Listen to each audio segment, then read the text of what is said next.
Alors, nous allons continuer cette formation avec la configuration du réseau. Pour les autres paramètres de gestion, nous allons voir cela dans une formation avancée. Donc, s'agissant du réseau, nous avons donc les interfaces. J'ai mon interface qui est créée ici, qui est en statique. Je peux venir ici.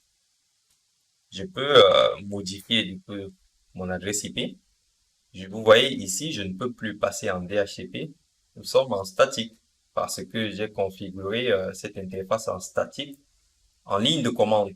Bon, je peux pas modifier. Par contre, le type de réseau, je peux décider de mettre ça soit dans la donnée, soit dans la voie. Là, je laisse dans la voie, mais je fais aussi passer la data tout simplement parce que j'ai une seule interface. Mais en réalité, voilà, il vous faut une interface pour la data pour permettre au Xero d'aller sur Internet faire ses mises à jour, par exemple, et une interface réservée à la voix. Donc, l'idéal, c'est de créer un VLAN. Voilà. Donc, ça, je laisse par défaut. Je peux du coup rajouter une interface ici. Si j'en ai plusieurs, voilà, je choisis une autre interface. Si j'ai peut-être la ETH1, je ne l'ai pas configurée, mais voilà, si j'avais la ETH1, je viens ici et sélectionne ETH1. S'il y a un VLAN, je mets l'ID du VLAN. Je choisis du coup la donnée et la méthode. Je mets statique. OK? Donc ça, je laisse par défaut. Et voilà. Il n'y a rien de compliqué. Ensuite, le serveur DHCP. Ça, c'est très important. Nous sommes ici. Moi, j'ai besoin, en fait, de donner des adresses IP à mes téléphones. Parce que, voilà, on installe un serveur de téléphonie, c'est pour connecter des téléphones dessus. Donc, je vais faire du coup de mon Xero un serveur DHCP pour qu'il attribue des adresses IP au téléphone IP. Donc, comme nous sommes sur le réseau 172.192, pardon, .168.200, je vais dire, par exemple, que tu vas donner une plage qui va commencer de 10 ici à 192.168.200. On va dire 20, comme ça, ou alors 15, comme ça. Voilà. Le reste, je laisse parler. Je sauvegarde. OK?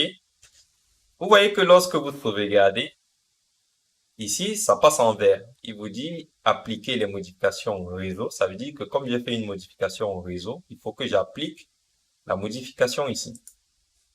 OK? Sinon, ça ne sera pas pris en compte. Ça, c'est une erreur que j'ai faite dans le passé. Et beaucoup de personnes tombent dans ce piège. Donc, vous voyez que lorsque vous appliquez la configuration, ça mouline un peu et ça vous redirige.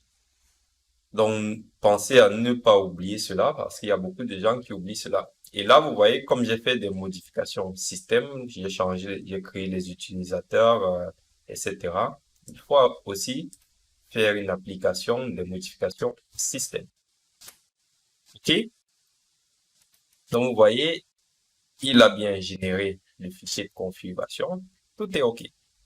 Ça marche. Ensuite, on va revenir du coup sur la résolution DNS. Vous voyez le nom de l'autre, vous pouvez le remplacer ici. Vous pouvez remplacer le domaine ici. Je peux supprimer. Je peux mettre le serveur DNS de Google aussi là. Comme ça. Voilà. Je peux mettre un serveur DNS tertiaire.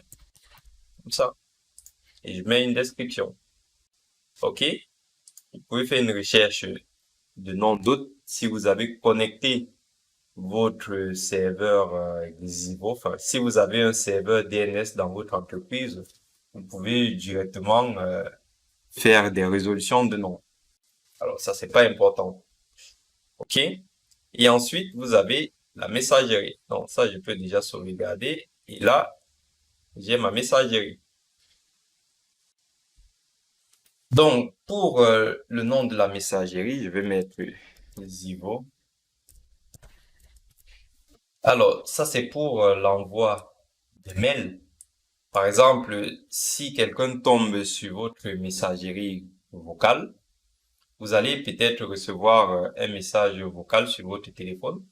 Par contre, le message vocal est stocké dans une base de données locale de votre Xivo et ce même message vocal peut être envoyé en pièces jointes à votre adresse email.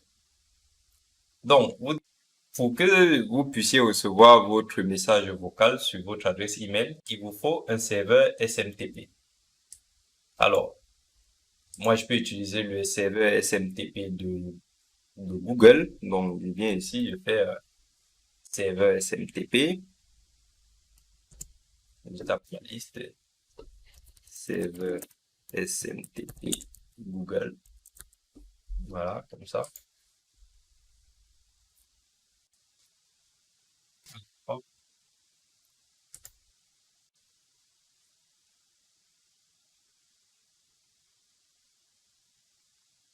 Donc, voilà, après, et on va configurer. Donc, hop.